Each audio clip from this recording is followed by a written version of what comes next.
I never had to go through so much to get on a board. Just red tape. Yes. It's pretty much formality, that's all it is.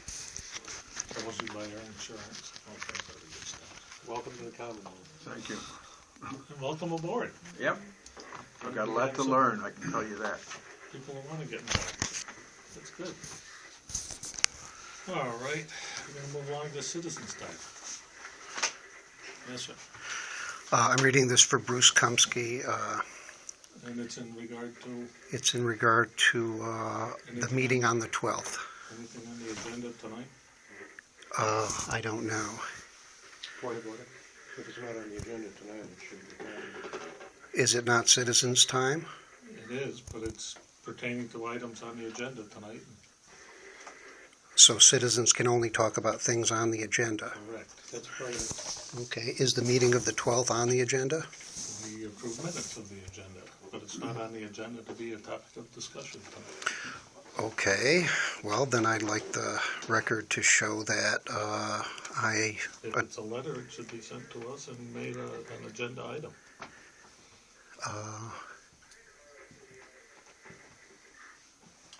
as you wish.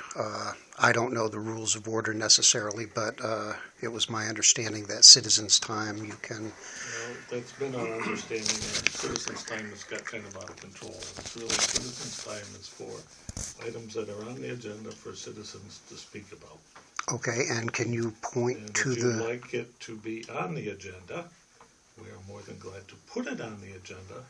If you contact Mary, we will so put it on an agenda for a future meeting. Okay, can you point to the rule that stipulates that? Yes, specifically go to the open meeting law and then go to Robert's Rules of Order. No, the open meeting law where? Read it. Okay, I'm not going to tell you the specific paragraph. Pick up the law and read it. okay, but if it's, if something specific is there about this, then it should be quoted when you're ordering it. So it seems to Now, me that, that's, where does it say we have to do that? well, Charlie, you're the expert. No, I'm not the expert. I just happen to be an elected representative of the people. I am not an attorney, I see. nor do I profess to be an attorney. What I am is I'm an elected official within this town, elected by the people to serve them. And I do not see any law within the state of Massachusetts that tells me that I need to quote for you, verse for verse, the reason why we're doing something. I referenced a law for you. You should go to that law, read that law, and while you're at it, read Robert's Rules. It's a book about that thick. I've got a copy at home. I won't loan it to you, but I suspect you'll find it in the Egremont Library. Well, typically when somebody in a place of judgment, Okay. which this is, The general. Board of Selectmen's meeting. We have determined, and it's the chair's responsibility to run this meeting, that if it's not on the agenda tonight, we are not going to listen to complaints about our behavior or anything else unless the letter has, somebody has turned in something to the board asking it to be put on the agenda. We have had too many open meeting law complaints to sit here and have people sit here and tell us how to run the open meeting law. The open meeting law says I'm in charge of the meeting. The open meeting law says things have to be on the agenda to be discussed, and that's what we're gonna do. Then I thank you. If you'd like to have something put on the agenda, Mary's available, I'm available, and the office is right there. If I could, I will just read you one paragraph of something called the AG recommends language for meeting agendas, written by MMA legislative analyst Katie Sagarin. The Office of the Attorney General encouraged public bodies to postpone consideration of items that come up for the first time during a meeting, particularly where those items are controversial or may be of significant interest to the public. So Bruce would be in his rights to ask that it be presented and postponed to a future meeting.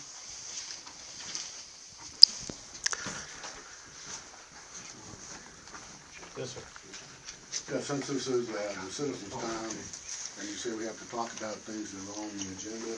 The open meeting law complaints is on the agenda. I would like to ask Charlie, is that why he turned the mic off back here so that we could not hear? I'm assuming, why did you turn the mic off? Because I thought it was off, so I tried to turn it on, and Mary corrected me, at which time she went over and she turned it on. Okay. Second of all, is that under the open meeting laws, and since we're gonna discuss this later, Tell us, what do you got? I'm getting there, is that it also has a lot to do with what you had stated last week as to the lawyer as to speak, when I had the question as to speaking up so that all could hear. You asked the lawyer as to, is there a law saying I have to speak up? Yes, there is, okay? The open meeting law also has to deal with the Disability Act, okay? For hearing impaired initially. So you have to make it available and speak up to all people or provide, if somebody was deaf, that you would have to be able to provide somebody to do sign language. That's the participants in the meeting. Well, but I'm just The following participants your, in the meeting are Mary, Charlie, and myself. it's an open meeting. It is an open meeting. You are the audience. I'm what? We are the participants in the meeting. So- This is our meeting. Okay? No, it's not okay. Finance but, committee has a no. finance committee. As a committee, this is our meeting. You are allowed to sit here and listen to what we do. Or you need to be able to speak up so that people can hear you. Open meeting. We can, Falls we under can the hear each disability, other. I'm sorry. It's our meeting. So, Okay, so you're gonna violate the Disability Act, is that correct? we're not violating the Disability Act. I can't speak to the Disabilities Act because I haven't been researching that lately, but I have been doing a lot of research on the open meeting law lately. And I know in this package, which is called the Open Meeting Law Guide from the Office of the Attorney General, there is a statement in here that very clearly says that public bodies do not have to be audible to anyone except for the participants of the meeting, But not if the it falls general under the audience. Disability Act, I don't, then like I said, I have it's not in- researched it's the in that Disability guide. Act, But so. still, we are the meeting. okay. Yes, And sir. your Just salary, excuse me, Mr. Weigel, I have the floor. excuse me, My wife is deaf, legally deaf. She comes into this meeting. She has no problem understanding what's going on in this meeting. so, Okay, and so, my problem with you, Mr. Rowley, is where specifically do you have it in the open meeting law that we're required to have someone who signs here at one of our meetings? It's in the guide, it's in the, and also in the If it's disability thing. requested. If it's We don't requested. have to have someone here unless it's Okay, requested. well, I if do it's know that. requested, we'll get somebody who, if we have somebody who comes in here that understands only sign language, we will have somebody who speaks sign point- language here. Point is taken that, okay, I'm not deaf, but I am disabled, according to the Air Force, okay? So aren't I. So you need to be able to communicate so that I can understand what you all are doing in this meeting. No, we don't. We are the people that need to communicate. This is the Board of Selectmen's Okay, so you meeting. don't okay, You you're don't violating the understand. disability. This is our meeting. This It's is an open not town your meeting, meeting. correct? Your audience here, and that's all you are. We are the participants in this meeting. for whose benefit? Well, let me read this sentence for you, because we seem to be getting a little bit out of control here, and we've been having this issue.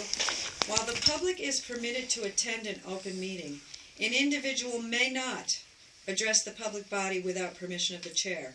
An individual is not permitted to disrupt a meeting of the public body, and at the request of the chair, all members of the public shall be silent. I think that is one rule of the open meeting law that many participants or attendees at selectmen's meetings recently have been openly violating, and making it very hard for the rest of the people that really want to hear what's going on to hear. And we actually have recordings that show there's been disruption at meetings, which has made it impossible for participants at meetings, including us, to hear ourselves. Well, I understand what you're saying, Mary, but I was recognized. Yes, you were. I actually was not Okay. directing that statement to you, Stephen. All right. And you're very good about being recognized. Thank you. Mr. Chairman, may I speak, please? About, I have a comment here from the Attorney General, Assistant Attorney General Jonathan Clarks, who is located in Boston. The gentleman who gave me this said, I have discussed both the low volume / whispering volume of Bruce Turner and the restriction of the room to 20 people. While he cannot respond to specific instances without a specific date and time, as would be found in any open meeting complaint, we discussed the situation as I described it to him. first of all, Yes, Mr. Weigel, Sir, let me tell you, I do not whisper.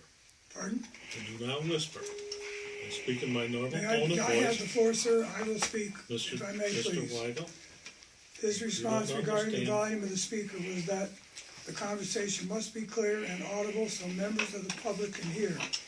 If not, there would be a violation of the open meeting laws. And regarding the limitation of seating in the room, it would be a violation of the open meeting laws according to the Assistant Attorney General. The meeting has to be open and accessible, and it is their responsibility to accommodate the crowd when it can be expected to be more than the room can hold. If there are more people attending, then there is room for the audience to, as expected, to be large as it was in the previous two Bucknell hearings, and should have been expected in the third. Then they must. Point of order. Point of order. Point of order. Is this a legal opinion? This is from the Is Attorney this General. is this a legal opinion? Specifically from the Attorney General, can I see it? Well, as it's now been read into the record, Mr. Weigel has to give us a copy of that.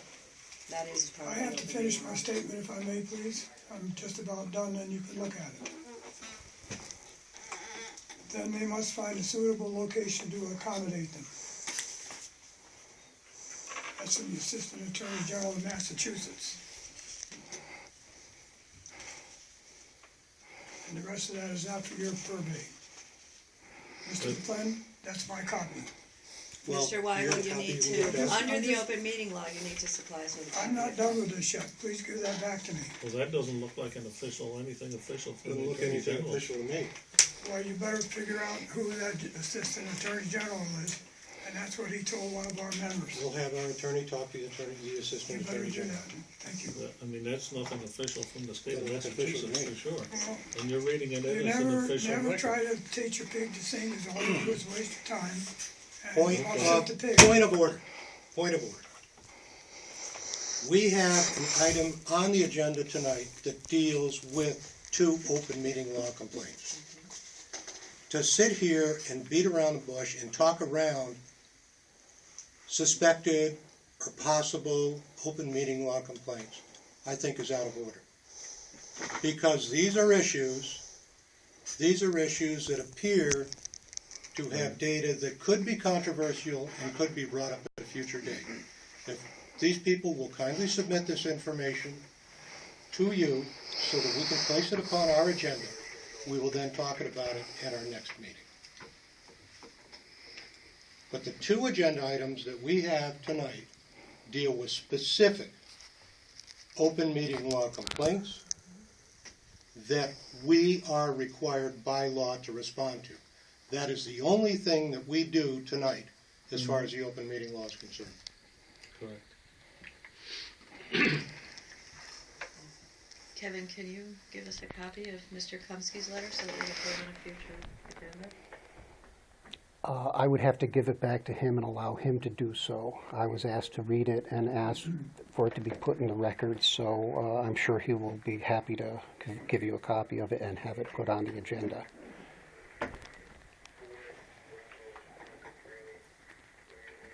Yes, Thank you.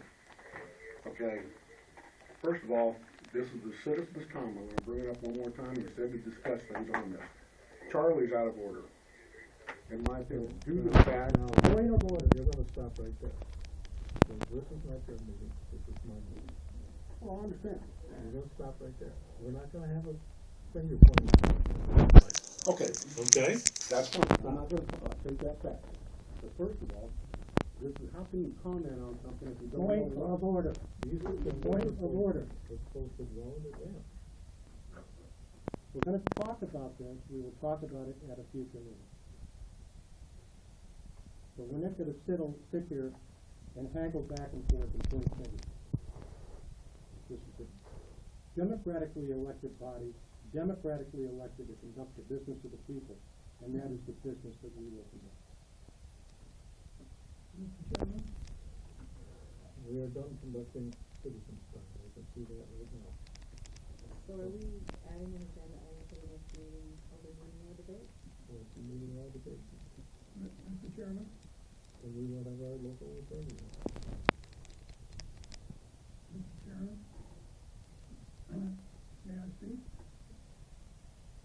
Having been in this town for many, many years, this is the first time I've ever heard the Board of Selectmen bring up the fact that on the citizen time, you have to, put it on your agenda. Bill, I have 3 complaints here of what we do during an open meeting, and it's a violation of open meeting, so guess what? We're gonna follow Robert's rules, we're gonna follow the open meeting law. And that's where we're gonna go with it.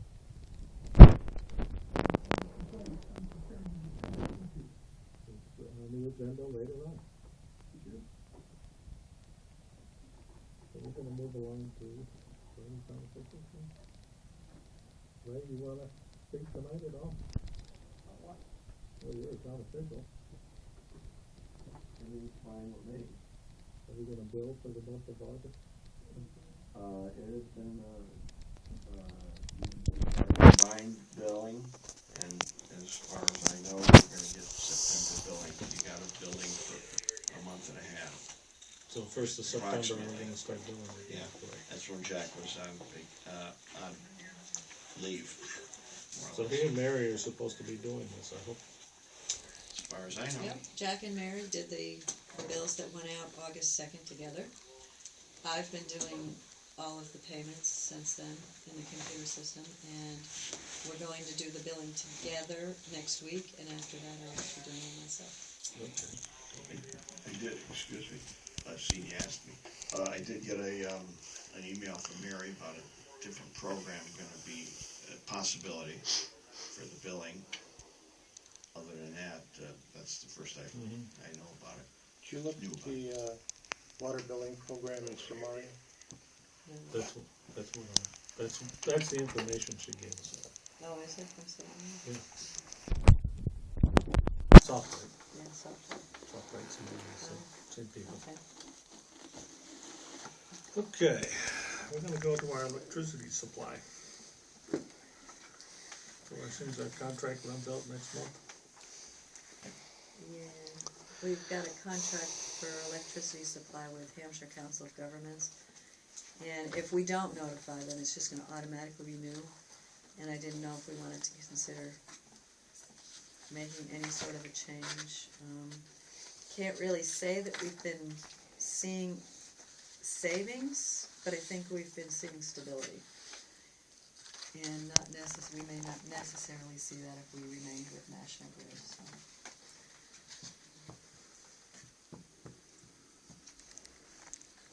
So it's pretty much break even, but we get more dependability, more stability with Hampshire Council Government. That would be my take on it.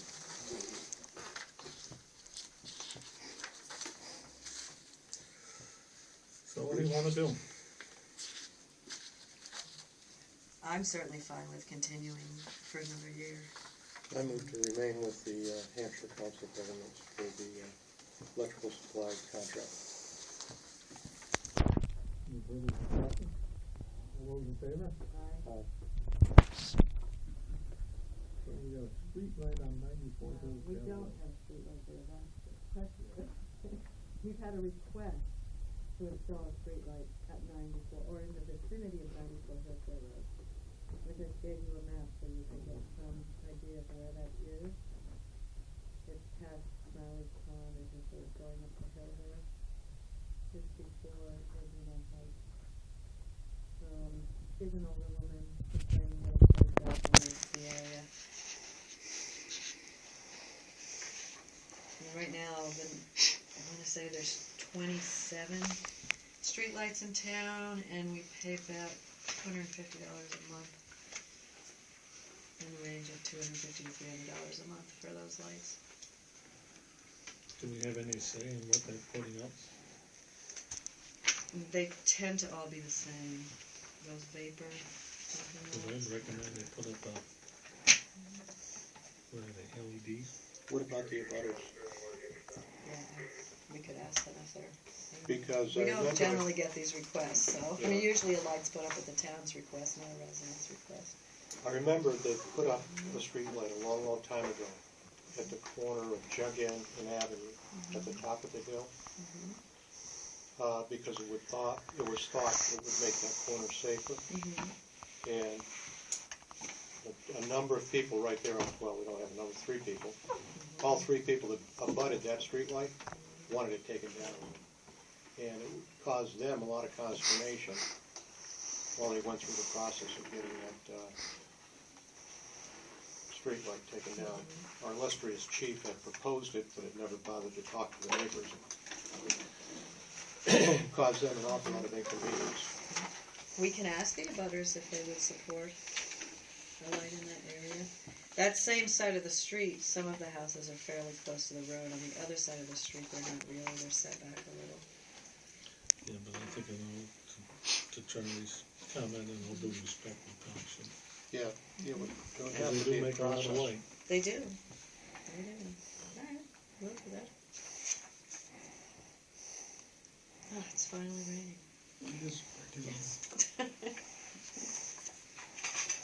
Depends where you work today. Hmm? Depends where you work today. Yeah, no down Sheffield. No. All right, the open meeting law complaints and our response. I think I have given you all copies of the 2 complaints received, which are both from the July 22nd meeting, and both are basically saying the same thing.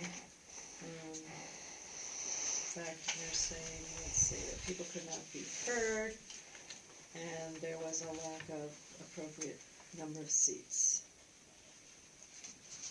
So I've drafted a response, which legal counsel has reviewed, and said it was an appropriate response, which basically refutes the statements made in the complaints. One of the complainants says there was only 25 seats. There was indeed 40 set up, with additional seating available to be set up. And in fact, not all of the seats were full. And in fact, this was the meeting that was very disruptive, and people were treating the selectmen quite rudely, actually, and it made it very difficult for us to even conduct business. So we've offered the AG's office the recording of the meeting if they wish to listen to it. I move to approve the response as written. I read them both. And you're right, there are a lot of secondary meetings taking place within the meeting. And total disregard for the democratic open meeting process.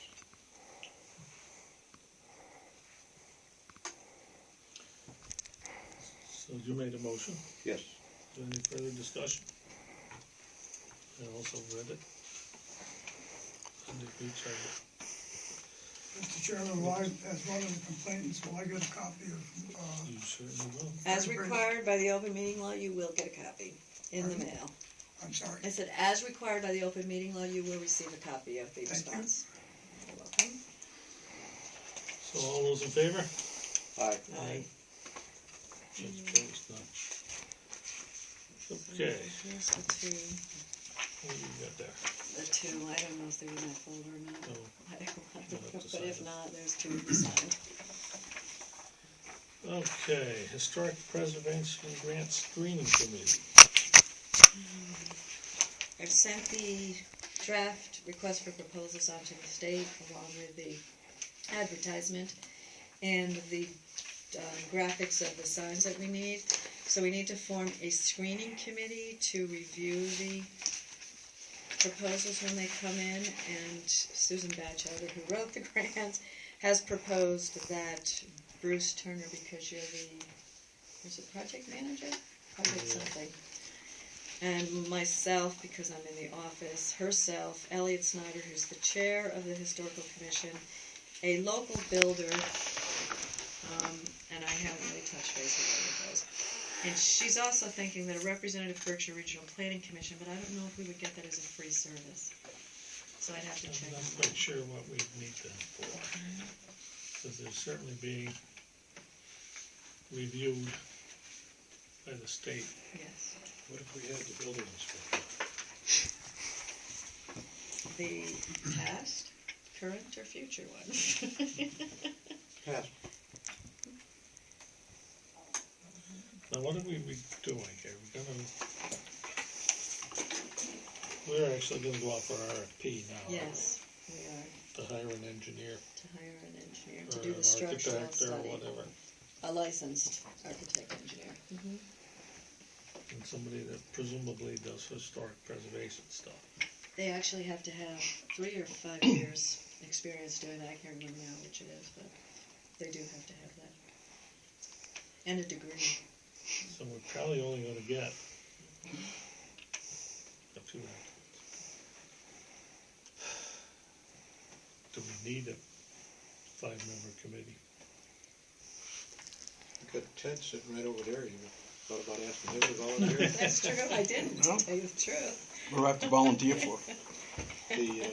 We've actually got a couple of grants. One to, actually they're both to do, look at our 2 historic buildings, the Southern School and the Academy building, the quote-unquote library building, to do handicapped accessibility.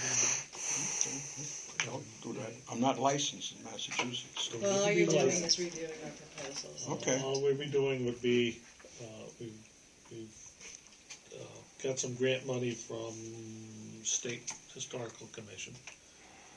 They're very particular on how everything goes, so we have to do an RFP, they have to approve it. We go out and get solicitations, we may review them, they're still gonna approve.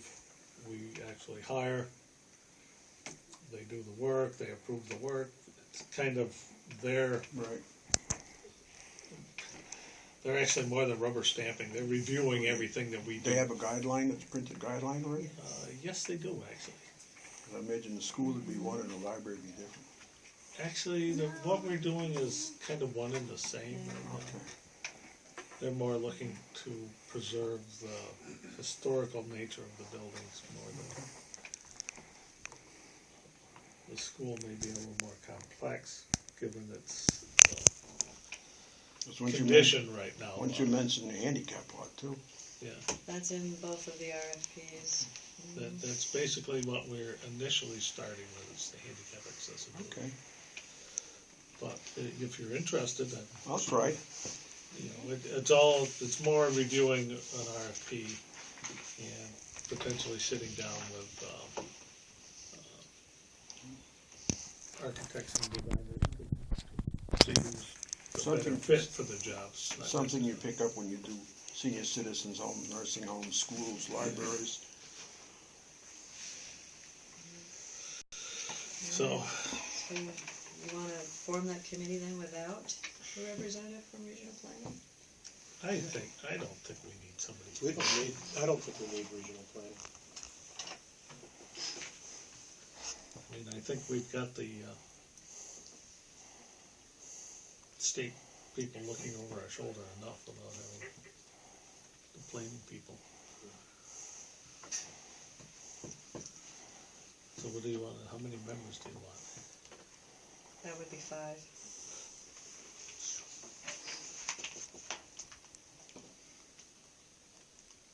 I'll sit down. I don't need to be on it. I've done all the work. You're gonna see everything I'm anyway. gonna see it all. I'm gonna end up working with it. Actually, probably because I'm gonna end up working with it. Probably best I not be. So let's make it Bruce, Charlie, Susan, Elliot,